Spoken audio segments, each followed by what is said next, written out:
Quetta چمارا join کوتا ماجدرندہ جی ماجدرند شکرانی چے شکر نیادانی چے جاور حالے جی بالکل گزشتہ کئی مہینوں سے بلوچستان بھر میں چینی کی قیمتوں میں اضافہ دیکھنے کو ملا ہے۔ اگر میں آپ کو بتاتا چلوں رمضان المبارک سے قبل چینی کی فی کلو کی جو قیمت تھی وہ 145 روپے تھی۔ اس کے بعد جیسے رمضان کا مہینہ شروع ہوا ہے تو چینی میں جو ہے 155 سے 165 اور اب جو ہے 180 روپے کی بھی جو ہے چینی فروخت ہو رہی ہے، جس سے شہریوں کو آئے روز شدید مشکلات کا سامنا کرنا پڑ رہا ہے۔ اور ساتھ ساتھ جو ہے ضلعی انتظامیہ نے جو شوگر ڈیلر ایسوسی ایشن کے عہدیداران نے ان کے ساتھ بھی مذاکرات کیے ہیں، ان سے بھی اس مسئلے کا حل نکالنے کے لیے جو ہے کوششیں یہاں پہ کی جا رہی ہیں۔ ان کے مذاکرات بھی کامیاب ہوئے ہیں، تو انہوں نے یہ خدشہ ظاہر کیا ہے کہ چینی کی قلت ہونے کی وجہ سے جو ہے ہو سکتا ہے کہ چینی مزید بھی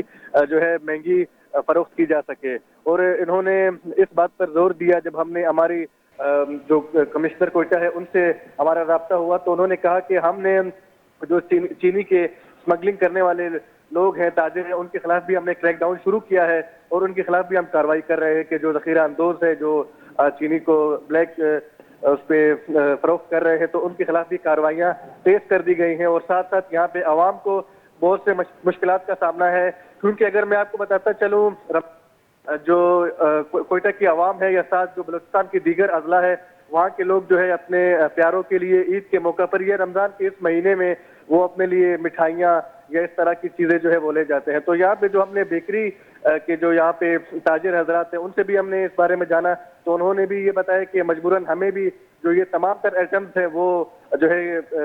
مہنگی قیمتوں میں بیچنی پڑ رہی ہے، جس کی وجہ سے یہاں پہ آئے روز عوام کا یہ جو ہے خدشہ ظاہر ہو رہا ہے کہ ہم یہاں پہ چیزیں مہنگی دے رہے ہیں۔ تو صرف اور صرف یہ چینی جو ہے اس کی ریٹ زیادہ ہونے کی وجہ سے یہاں پہ عوام کو شدید مشکلات کا سامنا کرنا پڑ رہا ہے۔ جی بہت بہت شکریہ۔